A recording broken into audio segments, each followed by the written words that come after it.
Good morning everyone. आज हम are के प्रीवियस ईयर के प्रश्नों को हल करने वाले हैं।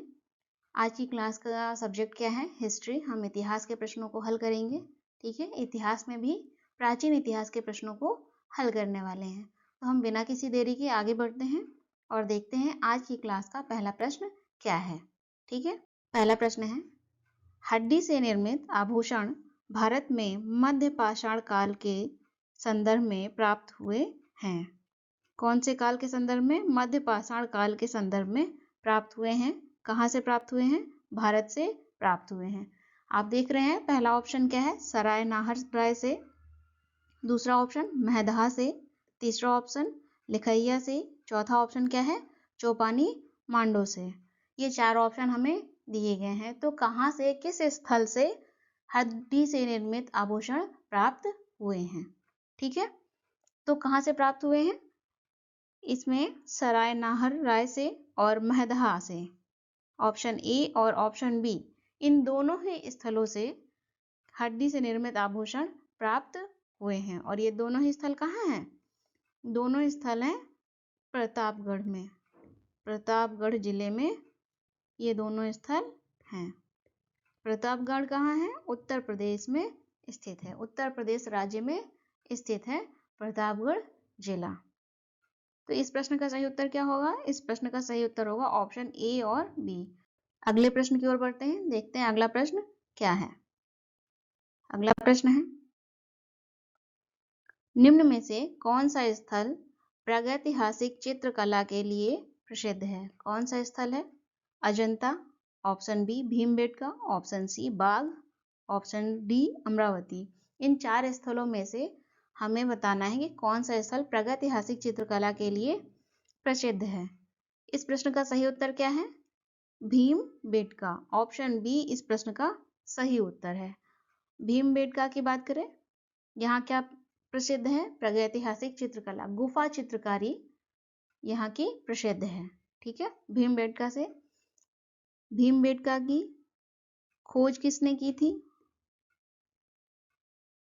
भीमबेटका प्रागैतिहासिक जो चित्रकला है इसकी खोज किसने की थी? खोज हुई थी वर्ष 1957 1957 में वी.एस. वाकड़कर जी ने की थी।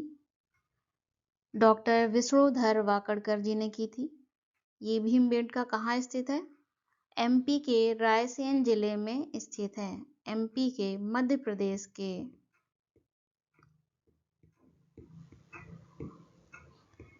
रायसेन जिले में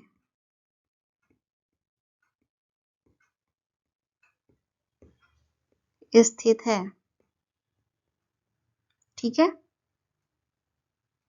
तो यहां से हमें ये जानकारी प्राप्त होती है। वहीं बात करें अजंता और बाघ गुफा की, तो ये किस काल की हैं? ऐतिहासिक काल की मानी जाती हैं। अजंता और बाघ गुफा किस काल की मानी जाती हैं? ऐतिहासिक काल की मानी जाती हैं। स्पष्ट है? इसे ध्यान में रखना है क्योंकि इससे क्वेश्चन बनते हैं। इससे प्रश्न आपके एग्जाम में पूछे जाते हैं, इससे जुड़े हुए प्रश्न। अगले प्रश्न की ओर बढ़े। क्या है अगला प्रश्न? ये रहा आपका प्रश्न। निम्नलिखित मध्य पाषाणिक स्थलों को भौगोलिक दृष्टि से पश्चिम से पूर्व के क्रम में व्यवस्थित करें। पैसरा, लिखैया, वीरभानपुर और महदहा, इन चार स्थलों को पश्चिम से पूर्व के क्रम में व्यवस्थित करना है और फिर सही उत्तर का चयन भी करना है। तो सबसे पहले हम स्वयं ही व्यवस्थित कर लेते हैं जिससे कि हमें यहाँ पर चुनाव करने में आसानी हो, है ना। तो चलिए शुरू करते हैं हम लोग। वेस्ट टू ईस्ट, पश्चिम से पूर्व की ओर हम इसे व्यवस्थित करेंगे। ये पश्चिम है और ये पूर्व है। ठीक है, महदहा जो कि कहाँ पर स्थित है? प्रतापगढ़ में। ठीक है, फिर लिखैया, ये कैसे स्थल है? मध्य पाषाणिक स्थल है लिखैया, जो कि कहाँ है? मिर्जापुर में है। अब बात करें पैसरा की। पैसरा कहाँ है? पैसरा बिहार में स्थित है, ठीक है। और इसके बाद पैसरा के बाद क्या आएगा? वीरभानपुर। ये वीरभानपुर कहाँ स्थित है? पश्चिम बंगाल में स्थित है। ये चारों ही मध्य पाषाणिक स्थल हैं, ठीक है। हमने इन्हें पश्चिम से पूर्व के क्रम में व्यवस्थित कर दिया। सबसे पहले मैदहा है, फिर लिखैया है, फिर पैसरा है और इसके पश्चात वीरभानपुर है। ये पूर्व में है पूरी तरह से और मैदहा पश्चिम में है। स्पष्ट है? हम इसे मैच कर लें। कौन मैच कर रहा है? मैदहा 4, फिर लिखैया 2 और पैसरा 1। इस तरह से हमारा ऑप्शन सी क्या हो जाएगा? सही उत्तर होगा। इस प्रश्न का सही उत्तर क्या है? ऑप्शन सी है। स्पष्ट है? अगले प्रश्न की ओर बढ़े। चलिए अगले प्रश्न की ओर बढ़ते हैं। अगले प्रश्न की ओर बढ़ते हैं। देखते हैं अगला प्रश्न क्या है। निम्न में से कौन सही सुमेलित नहीं है? आप पिछली क्लासेस कर रहे हैं तो आपको मालूम होगा जब कभी भी ऐसे आता है सही सुमेलित नहीं है तो उसका मतलब क्या होता है? गलत है। जो भी ऑप्शंस हमें दिए गए होंगे उसमें कोई एक गलत है और हमें उसे सिलेक्ट करना है क्योंकि वही हमारा सही उत्तर है। तो हम आगे देखते हैं, ऑप्शंस की ओर बढ़ते हैं। ऑप्शन ए हड़प्पा और सरस्वती नदी। पहले ऑप्शन को देखकर हम बता सकते हैं कि ये स्थल है एक तरफ, दूसरी तरफ नदी का उल्लेख है। अच्छा, ये आवश्यक नहीं है कि वहाँ पर आपसे जो एग्जाम में प्रश्न पूछे जाएंगे वहाँ पर इस तरह से स्थल है और नदी है ये विवरण दिया होगा। वहाँ सिर्फ आपको ऑप्शन दिए होंगे और आपको ही पता करना होगा, समझना होगा कि ये हमसे क्या पूछ रहे हैं। स्पष्ट है? चलिए अगले ऑप्शन की ओर बढ़ते हैं। कालीबंगा घग्घर नदी, लोथल भगवा नदी, रोपड़ सतलज नदी। इसमें से एक क्या है? गलत है। देखते हैं। हड़प्पा सरस्वती नदी, ये क्या है? गलत है। हड़प्पा किस नदी के किनारे स्थित है? हड़प्पा रावी नदी के तट पर है। रावी नदी के तट पर है। स्पष्ट है? हड़प्पा यदि रावी नदी के तट पर है तो ये जो सरस्वती नदी यहाँ ऑप्शन में दिया हुआ है आप देख सकते हैं, सरस्वती नदी के तट पर क्या स्थित है? सरस्वती नदी के तट पर कौन सा स्थल स्थित है? भगवानपुरा। क्या है? भगवानपुरा, ठीक है। और ये क्या हो जाएगा? ये ऑप्शन, पहला ऑप्शन ही क्या हो जाएगा? गलत हो जाएगा क्योंकि हड़प्पा सरस्वती नहीं रावी नदी के तट पर स्थित है और सरस्वती नदी के तट पर भगवानपुरा स्थल स्थित है। हाँ, कालीबंगा घग्घर नदी के तट पर है। लोथल भगवा नहीं भोगवा नदी के तट पर है, आप इसे सही कर लें, टाइपिंग एरर है। रोपड़ स्थल सतलज नदी के तट पर है। स्पष्ट है? चलिए इसके साथ ही मैं आपको एक दो स्थल और बताती चलूं। सबसे प्रचलित स्थल इसमें एक और है, कौन सा? मोहनजोदड़ो। याद है? सुना होगा, है ना? मोहनजोदड़ो। यह स्थल किस नदी के तट पर स्थित है? सिंधु नदी के तट पर स्थित है, ठीक है। इसके अतिरिक्त आलमगीरपुर, क्या? आलमगीरपुर, आलमगीरपुर ये कहाँ स्थल है? उत्तर प्रदेश के मेरठ में। उत्तर प्रदेश के मेरठ में ये स्थल है, ठीक है। और ये किस नदी पर है? हिंडन नदी पर। कौन सी नदी? हिंडन नदी पर। स्पष्ट है? ये कुछ महत्वपूर्ण बातें हैं जो आपके एग्जाम में पूछे जाते हैं तो आप इन्हें नोट कर लेंगे और याद कर लेंगे। रिवीजन बहुत जरूरी है, तभी आपको ये आसानी से याद हो पाएगा, ठीक है। स्पष्ट है? अगले प्रश्न की ओर बढ़े। चलिए अगले प्रश्न की ओर बढ़ते हैं। क्या है अगला प्रश्न? देखते हैं। अगला प्रश्न है, विशाल स्नानागार किस पुरातत्व स्थल से पाया गया था? ऑप्शंस हैं रोपड़, बी हड़प्पा, सी मोहनजोदड़ो, डी कालीबंगा। इन 4 स्थलों में से विशाल स्नानागार किस पुरातत्व स्थल से पाया गया था? किस पुरातत्व स्थल से पाया गया था? इस प्रश्न का सही उत्तर क्या है? मोहनजोदड़ो। मोहनजोदड़ो से विशाल स्नानागार पाया गया था। ठीक है, मोहनजोदड़ो के बारे में आपने भी थोड़ी देर पहले लास्ट क्वेश्चन में जाना था। किस नदी के तट पर है स्थित? हाँ, याद आ गया, मुझे भी लग रहा है आप लोगों को याद आ गया है ना। ओके, सिंधु नदी के तट पर स्थित है। स्पष्ट है? हड़प्पा, यहाँ पर मैं आपको बताती चलूं, हड़प्पा और मोहनजोदड़ो ये दोनों ही वर्तमान में कहाँ हैं?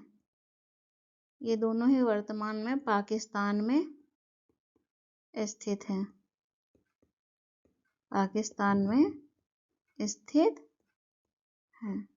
ठीक है, हड़प्पा पाकिस्तान के पंजाब प्रांत में स्थित है और मोहनजोदड़ो पाकिस्तान के सिंध प्रांत में स्थित है। स्पष्ट है? तो कंफ्यूजन नहीं करना है आप लोगों को। ठीक है, कंफ्यूजन की कोई भी गुंजाइश नहीं है। इस प्रश्न का सही उत्तर क्या है? Option C. अगले प्रश्न की ओर बढ़े। चलिए अगले प्रश्न की ओर बढ़ते हैं, देखते हैं अगला प्रश्न क्या है। अगला प्रश्न है, सिंधु घाटी सभ्यता जानी जाती है। स्टेटमेंट 1 अपने नगर नियोजन के लिए, स्टेटमेंट 2 मोहनजोदड़ो और हड़प्पा के लिए, अपने कृषि संबंधी कार्य के लिए, स्टेटमेंट 4 अपने उद्योगों के लिए। नीचे दिए गए कोटों में से सही उत्तर का चयन करना है इस प्रश्न में। ऑप्शन ए, बी, सी और डी। प्रश्न में आपसे कहा 4 स्टेटमेंट दिए गए हैं और आपको बताना है क्या ये सिंधु घाटी सभ्यता से जुड़ी हुई हैं। ठीक है, तो क्या ये सही है? स्टेटमेंट 1 सिंधु घाटी सभ्यता अपने नगर नियोजन के लिए जानी जाती थी, बिल्कुल सही है ये।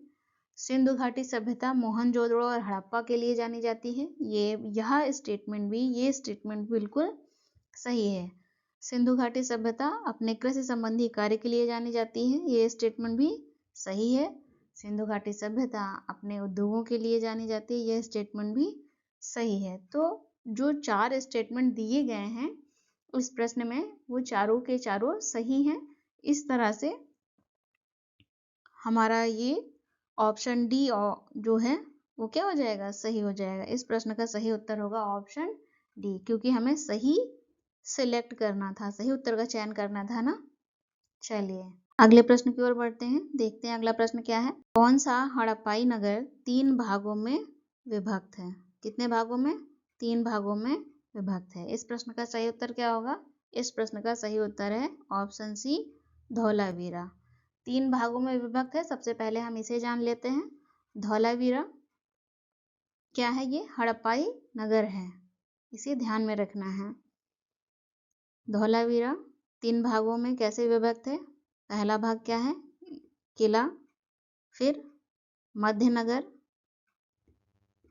इसके पश्चात निचला नगर, इसके पश्चात निचला नगर। इस तरह से धौलावीरा 3 भागों में विभक्त है। धौलावीरा कैसा है? आयताकार है। धौलावीरा नगर जो है वो कैसा है? आयताकार है। ठीक है, धौलावीरा ये जो हड़प्पाई नगर धौलावीरा है इसकी खोज किसने की थी? खोज कहें या उत्खनन आर.एस. बिष्ट। कौन? आर.एस. बिष्ट जी ने की थी। स्पष्ट है? धौलावीरा में कहाँ? धौलावीरा में क्या है? रॉक कट रिजर्वायर है। कैसे? रॉक कट रिजर्वायर है। धौलावीरा भारत में स्थित दूसरी सबसे बड़ी बस्ती है। कौन सी? भारत में स्थित दूसरी सबसे बड़ी बस्ती है। किसकी? हड़प्पा सभ्यता की, है ना। ये दूसरी सबसे बड़ी बसती है। तो पहली कौन सी है भारत की? राखीगढ़ी। आप लोग नोट करते चलिएगा, ठीक है। पहली कौन सी है? राखीगढ़ी। राखीगढ़ी कहाँ स्थित है? भारत में हरियाणा के हिसार जिले में स्थित है। याद रहेगा, नोट कर लीजिए, हरियाणा के हिसार जिले में स्थित है। और इस प्रश्न का सही उत्तर क्या है? Dholavira, option C. अगले प्रश्न की ओर बढ़े, देखते हैं अगला प्रश्न क्या है। हाथी दांत का पैमाना हड़प्पाई संदर्भ में मिला है, जिसके ऑप्शन है, option A Kalibanga, option B Lothal, option C Dholavira, option D Banawali. कौन सा पैमाना है? हाथी दांत का पैमाना कहाँ से प्राप्त हुआ? लोथल से। इस प्रश्न का सही उत्तर क्या है? लोथल से प्राप्त हुआ है। लोथल भी क्या है? हड़प्पाई नगर है। लोथल भी एक हड़प्पाई नगर है, स्थल है।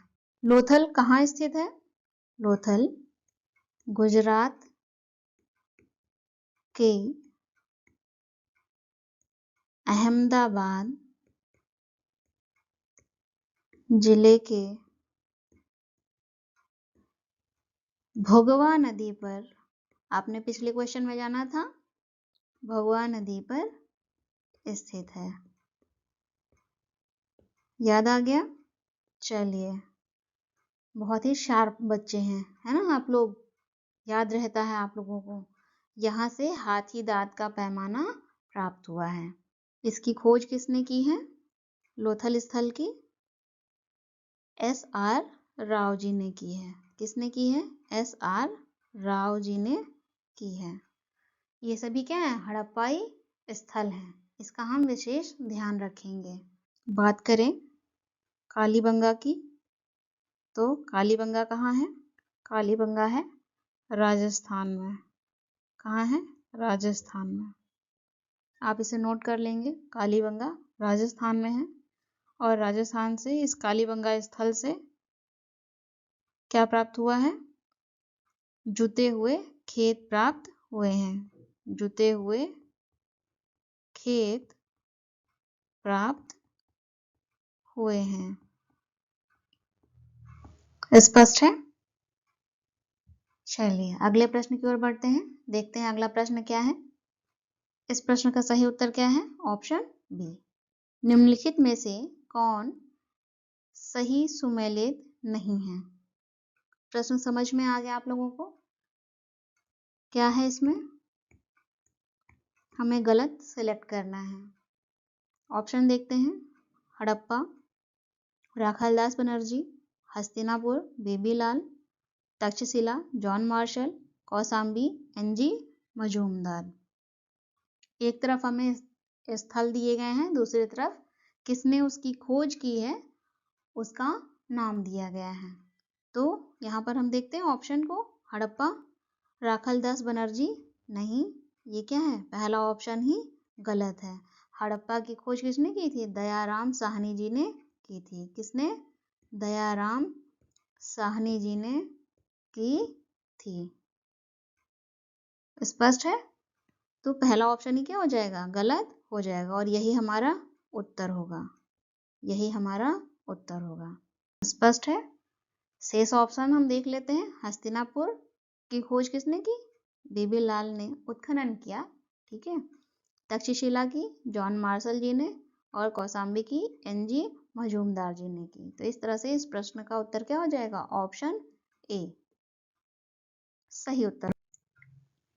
अगला प्रश्न क्या है, देखते हैं।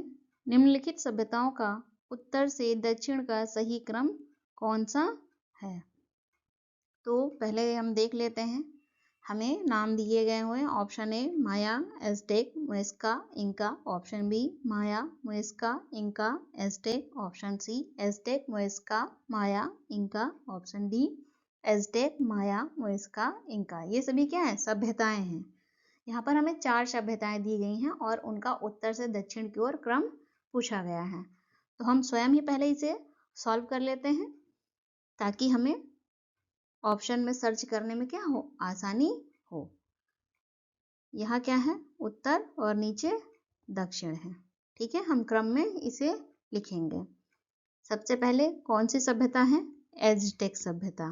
कौन सी सभ्यता? एज़टेक सभ्यता सबसे उत्तर में है।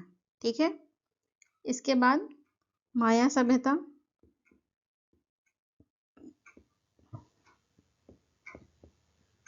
और इसके पश्चात क्या है? मुइज़्ज़ा सभ्यता,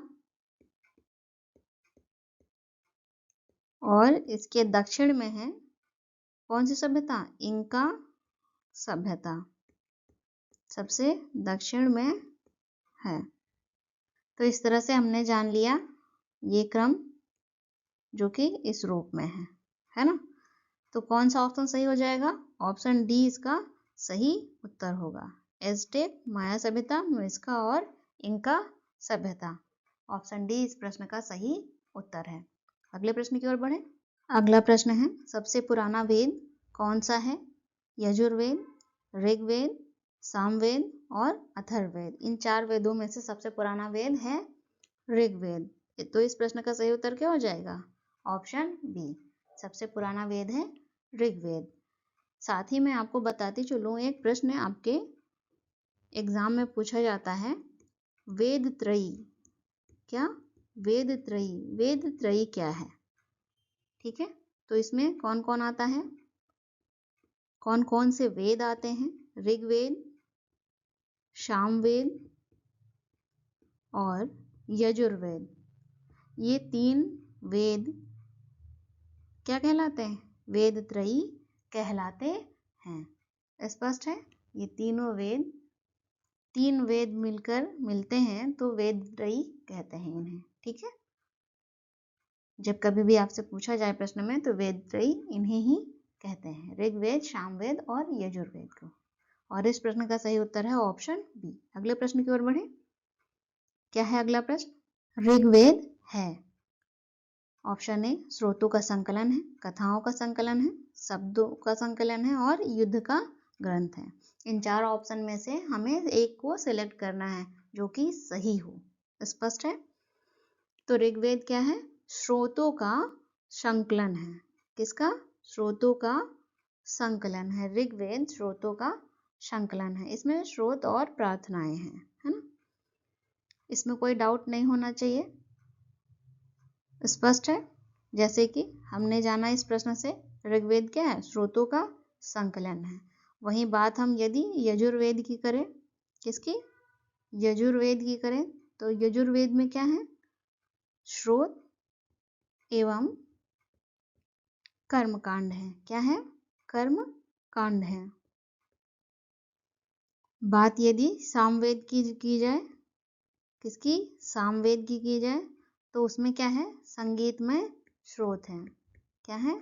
संगीतमय स्रोत है। स्पष्ट है? और साथ ही बात यदि अथर्ववेद की जाए तो उसमें क्या है? तंत्र मंत्र एवं वशीकरण, ये अथर्ववेद में है। स्पष्ट है? इस प्रश्न का सही उत्तर क्या होगा? Option A. अगले प्रश्न की ओर बढ़े, देखते हैं अगला प्रश्न क्या है। अगला प्रश्न देखते हैं, क्या है अगला प्रश्न? आध्यात्मिक ज्ञान के विषय में नचिकेता और आचार्य यम का संवाद किस उपनिषद में प्राप्त होता है? हमें बताना है नचिकेता और यम का, आचार्य यम जी का जो संवाद है वो किस उपनिषद में है। इसका सही उत्तर क्या है? ऑप्शन सी, कठोपनिषद में यह संवाद उल्लिखित है। स्पष्ट है? बात वही करें यदि बृहदारण्यक उपनिषद में तो इसमें क्या है? इसमें याज्ञवल्क्य, सुना होगा आप लोगों ने नाम, याज्ञवल्क्य और गार्गी का प्रसिद्ध संवाद है। किसमें? बृहदारण्यक उपनिषद में। साथ ही यदि बात करें छांदोग्य उपनिषद की तो इसमें छांदोग्य उपनिषद में केवल 3 आश्रमों का, केवल 3 आश्रमों का उल्लेख है। साथ ही आप जानते हैं सत्यकाम जाबाल, सुना है आपने? सत्यकाम जाबाल की कथा का उल्लेख भी छांदोग्य उपनिषद में है। जब हमने जाना कि छांदोग्य उपनिषद में केवल 3 आश्रमों का उल्लेख है, तो मन में प्रश्न क्या आया कि 4 आश्रमों का उल्लेख फिर किस में है ना? तो उसे भी जान लेते हैं। जाबालोपनिषद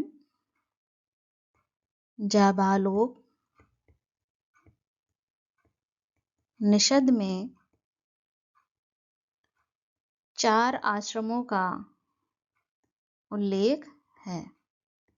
4 आश्रमों का उल्लेख है। कौन से आश्रम होते हैं? याद है आप लोगों को? नहीं याद है? थोड़े बहुत याद है? कोई बात नहीं, एक बार रिवाइज कर लेते हैं, ठीक है? ब्रह्मचर्य आश्रम, गृहस्थ आश्रम, वानप्रस्थ आश्रम और संन्यास आश्रम, ये 4 आश्रम होते हैं। स्पष्ट है? अगले प्रश्न की ओर बढ़े। चलिए अगले प्रश्न की ओर बढ़ते हैं। देखते हैं क्या है अगला प्रश्न। अगला प्रश्न है, श्रीमद् भागवत गीता मौलिक रूप में किस भाषा में लिखी गई थी? मौलिक रूप में किस भाषा में लिखी गई थी? ये मौलिक रूप में लिखी गई थी संस्कृत भाषा में। कौन सी भाषा में? संस्कृत भाषा में लिखी गई थी। स्पष्ट है? तो इस प्रश्न का सही उत्तर क्या होगा? इस प्रश्न का सही उत्तर होगा ऑप्शन ए। अगले प्रश्न की ओर बढ़े। चलिए देखते हैं अगला प्रश्न क्या है। अगला प्रश्न है, हिंदू पौराणिक कथा के अनुसार, यहाँ तथा लिखा हुआ टाइपिंग एरर है, आप करेक्ट कर लें। क्या है? कथा के अनुसार समुद्र मंथन हेतु किस सर्प ने रस्सी के रूप में स्वयं को प्रस्तुत किया था? Option A Kaliya, option B Vasuki, option C Pushkar, option D Sheshnag. और इसका सही उत्तर क्या है? Option B. ये जो वासुकी सर्प है, ये भगवान शिव के गले में जो सर्प आप देखते हैं उसी का नाम वासुकी है। स्पष्ट है? यहाँ बात समुद्र मंथन की हो रही है इस प्रश्न में, तो इसी संदर्भ में कुछ और बातें हम जान लेते हैं। जैसे कि समुद्र मंथन के दौरान मथानी के रूप में किसे इस्तेमाल किया गया था? मथानी के रूप में किसे इस्तेमाल किया गया था? प्रयोग किया गया था, मंदराचल पर्वत का, मंदराचल पर्वत। साथ ही रस्सी के रूप में हमने इस प्रश्न के माध्यम से जाना किसने स्वयं को प्रस्तुत किया था? वासुकी सर्प ने, जो कि भगवान शिव के क्या है? गले का हार है या लिपटा हुआ है। इसके साथ ही पर्वत को, इस मंदराचल पर्वत को आधार देने के लिए स्वयं विष्णु जी ने कौन सा अवतार लिया था? कूर्मा अवतार लिया था। स्पष्ट है? हिंदू पौराणिक कथा के अनुसार ये समुद्र मंथन के दौरान इन्होंने अपनी अपनी भूमिका निभाई थी। स्पष्ट है? अगले प्रश्न की ओर बढ़े। अगले प्रश्न की ओर बढ़ते हैं। देखते हैं अगला प्रश्न क्या है। वैदिक कर्मकांड में होता का संबंध है किससे? ऑप्शन ए ऋग्वेद से, ऑप्शन बी यजुर्वेद से, ऑप्शन सी सामवेद से, ऑप्शन डी अथर्ववेद से। इन 4 ऑप्शंस में से कौन सा सही है? सही है ऋग्वेद से। किससे? ऋग्वेद से। होता का संबंध ऋग्वेद से है। होता क्या है? पुरोहित है। ऋग्वेद के जो श्रोत है उनको जो पढ़ता था उसे होता कहते थे, है ना? पुरोहित को होता कहते थे। स्पष्ट है? चलिए बात ऋग्वेद की करें तो ऋग्वेद में कितने मंडल हैं? 10 मंडल हैं। कितने? 10 मंडल, 1028 सूक्त और 10 552 ऋचाएं हैं। क्या हैं? ऋचाएं हैं। स्पष्ट है? ये जो ऋग्वेद में 10 मंडल हैं, 10 मंडल में से जो तीसरा मंडल है, तृतीय मंडल, इसके रचनाकार कौन हैं? विश्वामित्र जी। ऋषि विश्वामित्र जी इसके रचनाकार हैं। स्पष्ट है? और इसी तीसरे मंडल में गायत्री मंत्र का उल्लेख है। किस मंत्र का उल्लेख है? गायत्री मंत्र का उल्लेख है। स्पष्ट है? साथ ही ऋग्वेद के बारे में एक और महत्वपूर्ण बात है। वो क्या? ये जो 10 मंडल हैं, 10 में से सेकंड से लेकर कहाँ तक? 7th मंडल तक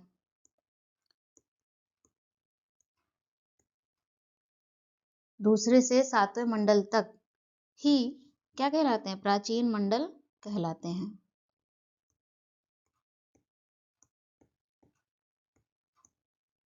स्पष्ट है?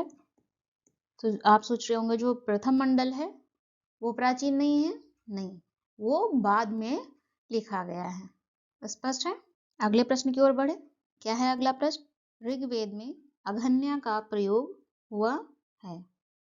अघन्या का प्रयोग हुआ है। ऑप्शन ए बकरी के लिए, ऑप्शन बी गाय के लिए, ऑप्शन सी हाथी के लिए, ऑप्शन डी घोड़े के लिए।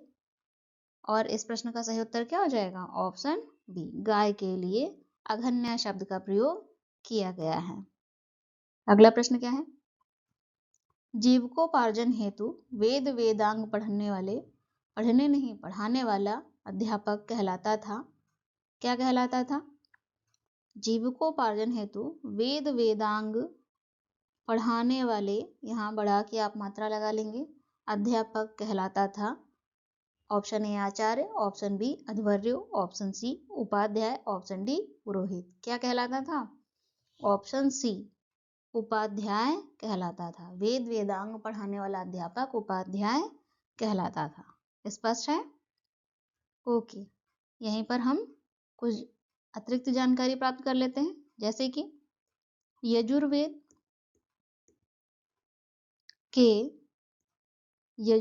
के कर्मकांडों को संपन्न कराने वाले पुरोहित को क्या कहते थे? अध्वर्यो कहते थे। क्या कहते थे? अध्वर्यो। यजुर्वेद के कर्मकांडों को संपन्न कराने वाले पुरोहित को अध्वर्यो कहते थे।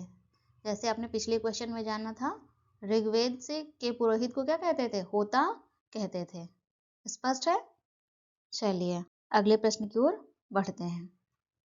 इस प्रश्न का सही उत्तर है ऑप्शन सी। देखते हैं अगले प्रश्न को। क्या है अगला प्रश्न? गोपथ ब्राह्मण संबंधित है। क्या है ऑप्शन? यजुर्वेद से, ऑप्शन बी ऋग्वेद से, ऑप्शन सी अथर्ववेद से, ऑप्शन डी सामवेद से। गोपथ ब्राह्मण किससे संबंधित है? इन 4 वेदों में से। तो इस प्रश्न का सही उत्तर क्या हो जाएगा? इस प्रश्न का सही उत्तर है ऑप्शन सी, अथर्ववेद से संबंधित है। और बात करें यहाँ पर अथर्ववेद के पुरोहित को क्या कहते हैं? ब्रह्मा कहते हैं। क्या कहते हैं? ब्रह्मा कहते हैं। स्पष्ट है? अथर्ववेद के पुरोहित को ब्रह्मा कहते हैं। अथर्ववेद का ब्राह्मण क्या है? गोपथ ब्राह्मण। स्पष्ट है? वैसे बात यहाँ अगर ऋग्वेद की करें तो देख सकते हैं आप, ऋग्वेद के 2 ब्राह्मण हैं। कौन कौन से? ऐत्रेय ब्राह्मण और कौस्तुकी। कौन सा? कौशितकी ब्राह्मण। याद रहेगा? एक बार रिवाइज कर लेंगे तो आसानी से याद हो जाएगा। जैसे आपने जाना अथर्ववेद का ब्राह्मण क्या है? गोपथ ब्राह्मण है। और यजुर्वेद का ब्राह्मण क्या है? यजुर्वेद का ब्राह्मण है शतपथ ब्राह्मण। अच्छा, आप बार बार ये ब्राह्मण सुन रहे हैं, आपको समझ में आ रहा है ब्राह्मण क्या है? नहीं आ रहा है? कोई बात नहीं। आप वेद जानते हैं, ये वेद है ना, वेद जानते हैं। वेदों की जो व्याख्या हुई है, व्याख्या करने के क्रम में सबसे पहले जो व्याख्या की गई है, विश्लेषण किए गए हैं, वो क्या है? ब्राह्मण के रूप में है, उसका नाम है ब्राह्मण। स्पष्ट है? उसके बाद क्या है? अरण्यक, उसके बाद उपनिषद। स्पष्ट है? आपने एक क्वेश्चन देखा होगा, एक प्रश्न आपके एग्जाम में कभी पूछा गया होगा, कहीं ना कहीं आपने जरूर देखा होगा। एक प्रश्न आता है, वैदिक साहित्य, वैदिक साहित्य में कौन कौन शामिल है? इसमें क्या क्या शामिल है? वेद और ब्राह्मण, अरण्यक और उपनिषद। मैं आपको यहाँ पर ब्रीफ कर रही हूँ, आप इसे समझ लीजिएगा। वेदों की जब पहली बार ये सभी मिलकर, वेद, ब्राह्मण, अरण्यक, उपनिषद, वैदिक साहित्य के अंतर्गत ये सभी शामिल हैं, ठीक है, आते हैं। वेदों की जब पहली बार व्याख्या हुई तो उसे किस नाम से जाना गया? ब्राह्मण नाम से जाना गया। इसके बाद ब्राह्मण में क्या है? वैसे कर्म कांडों का उल्लेख है। किसका? कर्म कांडों का उल्लेख है। और अरण्यक में इसके पश्चात जब व्याख्या हुई तो अरण्यक उसे नाम दिया गया, क्योंकि जंगल में बैठकर, अरण्य क्या होता है? अरण्य मीन्स जंगल, है ना, एकांत में बैठकर उसकी व्याख्या की गई। और इसके पश्चात उपनिषद, ठीक है। उपनिषद को क्या कहते हैं? वेदांत भी कहते हैं। मतलब वेदांत, वेदों की क्या है? ये अंतिम व्याख्या है ना। इस तरह से ये ब्राह्मण है। अभी स्पष्ट हो गया आप लोगों को? अगले प्रश्न की ओर बढ़े। चलिए अगले प्रश्न की ओर बढ़ते हैं। इस प्रश्न का सही उत्तर है ऑप्शन सी। अगला प्रश्न है, महाभारत मूलतः किस रूप में जानी जाती थी?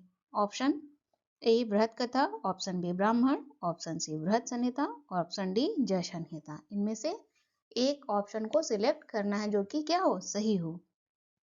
यहाँ पर मूलतः शब्द प्रयोग किया गया है। मूलतः किस रूप में जानी जाती थी? तो मूलतः महाभारत का क्या प्रारंभिक रचना काल जो था, प्रारंभिक रचना थी, उसे क्या कहते थे? उसे जय संहिता कहते थे। उसे प्रारंभिक रचना को जय संहिता कहा गया है, जिसमें क्या होता था? 8,800 श्लोक थे। कितने? 8,800 श्लोक थे। जो दूसरा संस्करण था महाभारत का, उसे भारत कहा गया, जिसमें 24,000 श्लोक थे। स्पष्ट है? श्लोक की संख्या याद करना आवश्यक नहीं है, बस आपको जानकारी हो जाए इसके लिए मैं आपको बता रही हूँ, ठीक है। और जो अंतिम संस्करण है वह क्या है? महाभारत है। उसे क्या कहते हैं? महाभारत। स्पष्ट है? या फिर सतसहस्त्री संहिता। इसमें कितने श्लोक हैं? इसमें है 1,00,000 श्लोक हैं। स्पष्ट है? तो हमसे प्रश्न के पूछा गया है, महाभारत मूलतः किस रूप में जानी जाती थी? तो प्रारंभ में कैसी थी? क्या नाम था उसका? प्रारंभ में जब रचना हुई थी तब उसे जय संहिता कहते थे। स्पष्ट है? ऑप्शन है, ठीक है, ऑप्शन डी क्या हो जाएगा? सही उत्तर हो जाएगा इस प्रश्न का। अगले प्रश्न की ओर बढ़े। अगला प्रश्न क्या है? निम्नलिखित में से किस राजवंश के अभिलेख से इस परंपरा का समर्थन होता है कि लुम्बिनी शाक्य मुनि बुद्ध का जन्म स्थान था? लुम्बिनी क्या था?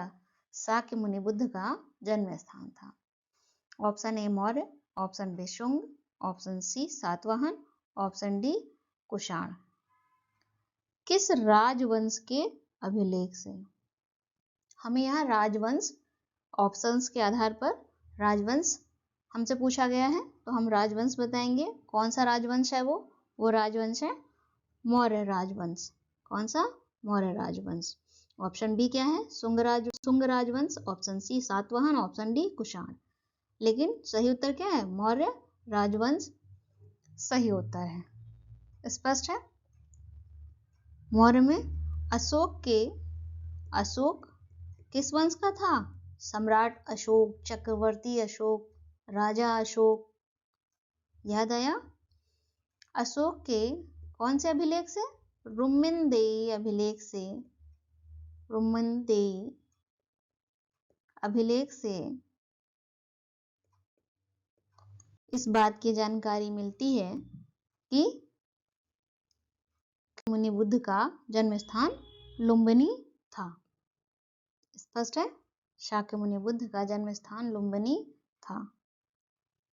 बात बुद्ध की करें तो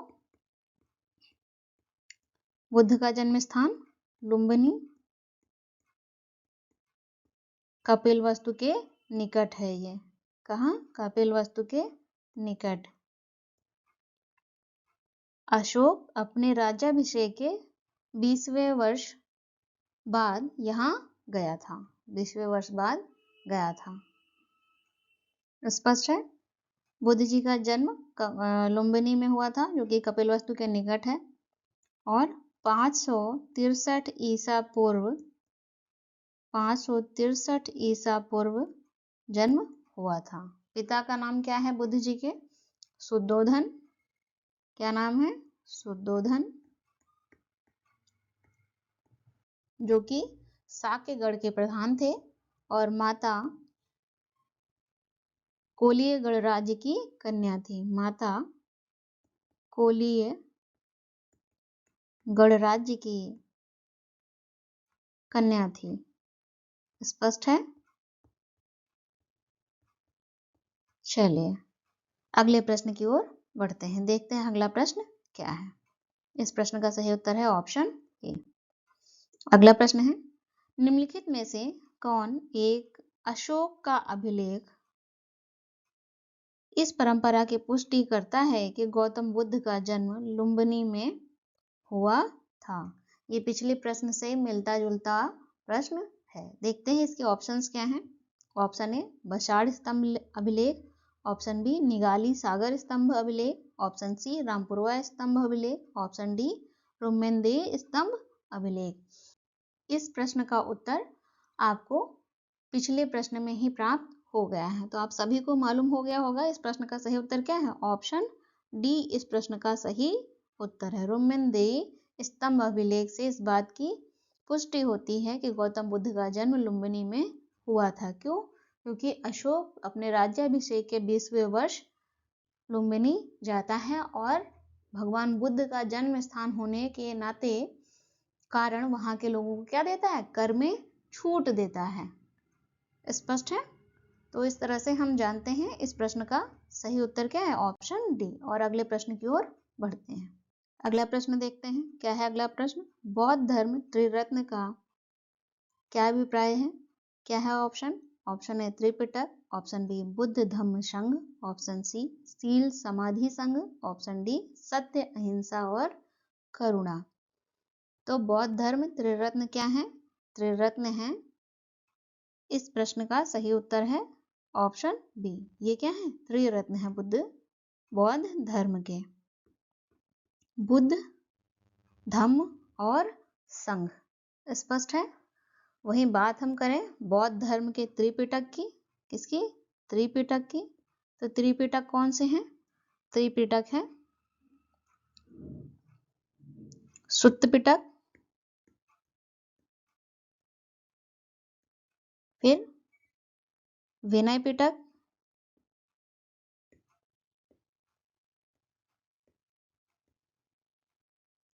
और धम्म पिटक। ये 3 पिटक हैं। स्पष्ट है? चलिए अगले प्रश्न की ओर बढ़ते हैं। क्या है अगला प्रश्न? और इस प्रश्न का सही उत्तर है ऑप्शन बी। अगला प्रश्न है, बुद्ध कौशाम्बी किसके राज्यकाल में आए थे? Option A Shatanik, option B Udayan, option C Bodhi, option D निचच्छू। बुद्ध कौशाम्बी किसके राज्यकाल में आए थे? इस प्रश्न का सही उत्तर क्या हो जाएगा? राजा उदयन के राज्यकाल में बुद्ध जी कौशाम्बी आए थे। राजा उदयन पिंडोला भारद्वाज के प्रभाव से, कौन से? पिंडोला भारद्वाज के प्रभाव से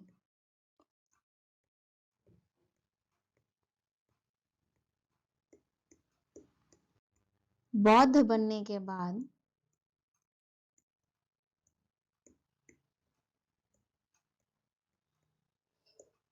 बौद्ध भिक्षु संघ को, किसको, बौद्ध भिक्षु संघ को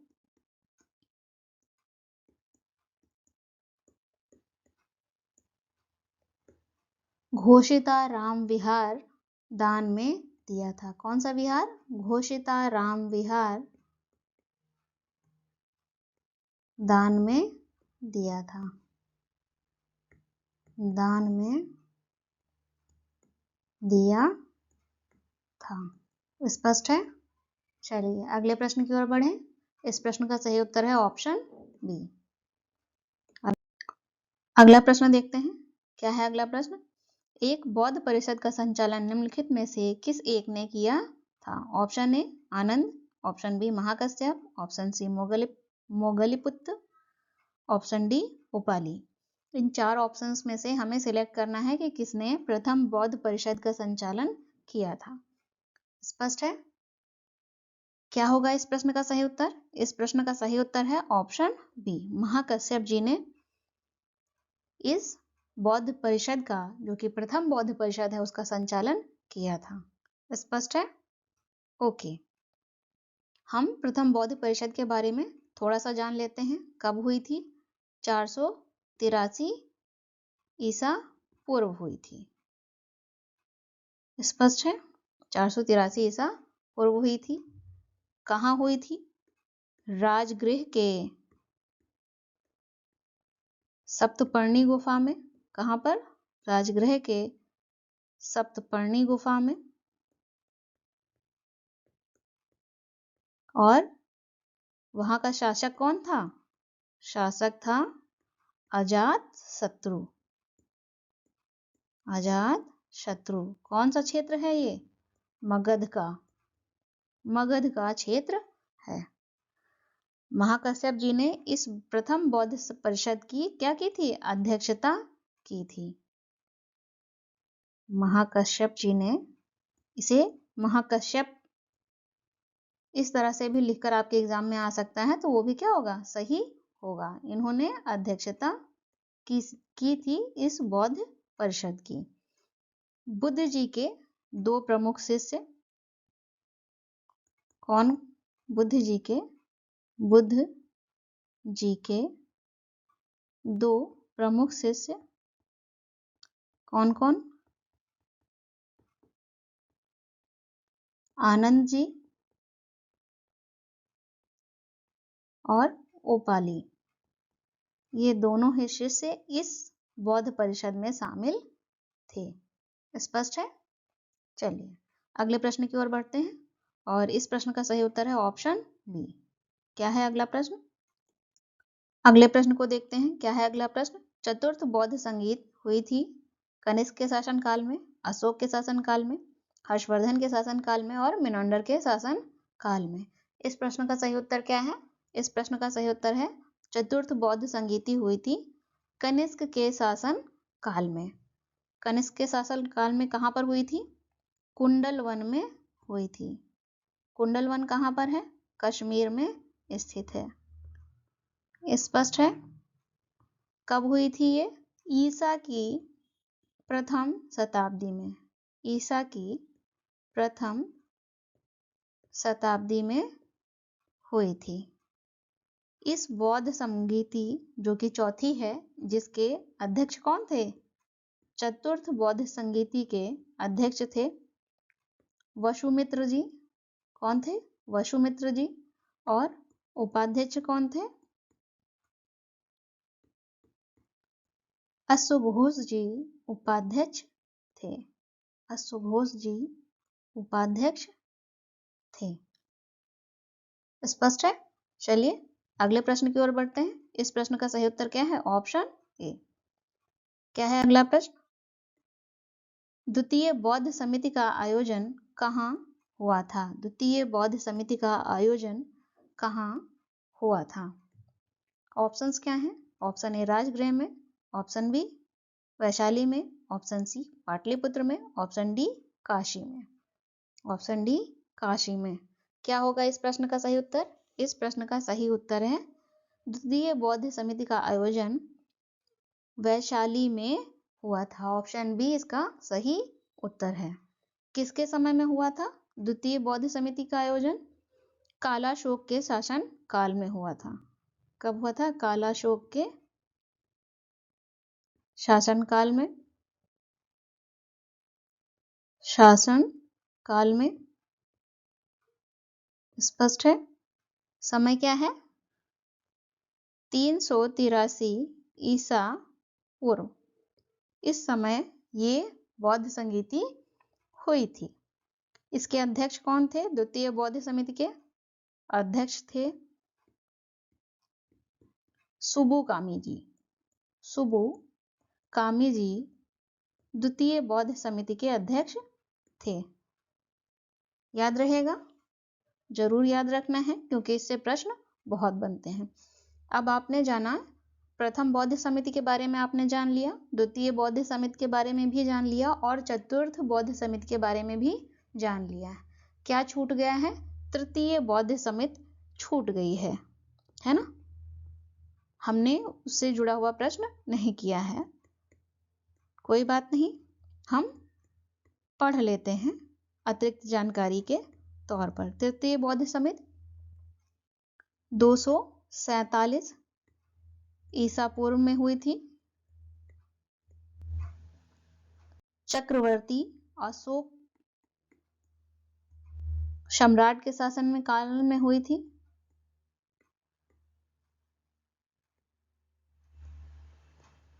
याद रहेगा? मेरे ध्यान से तो आप इसे नहीं भूलेंगे, है ना? स्थल क्या होगा इसका? पाटलिपुत्र। पाटलिपुत्र में हुई थी। अध्यक्ष कौन थे तृतीय बौद्ध समिति के? अध्यक्ष थे मोगली पुत्र तिस जी, इसके अध्यक्ष थे। तृतीय बौद्ध समिति के अध्यक्ष मोगलेपित तिस जी थे। किसके काल में हुई थी? 247 ईसा पूर्व में हुई थी। चक्रवर्ती अशोक के शासनकाल में तृतीय बौद्ध समिति हुई थी। स्पष्ट है? अभी आपने चारों समितियों को जान लिया है। 4 बौद्ध समिति हैं, उनके बारे में जान लिया है। ओके, याद कर लीजिएगा, रिवाइज कर लीजिएगा, जिससे कि आपको क्या मिले? क्वेश्चन में, एग्जाम में बेनिफिट मिल जाए। Okay, thank you.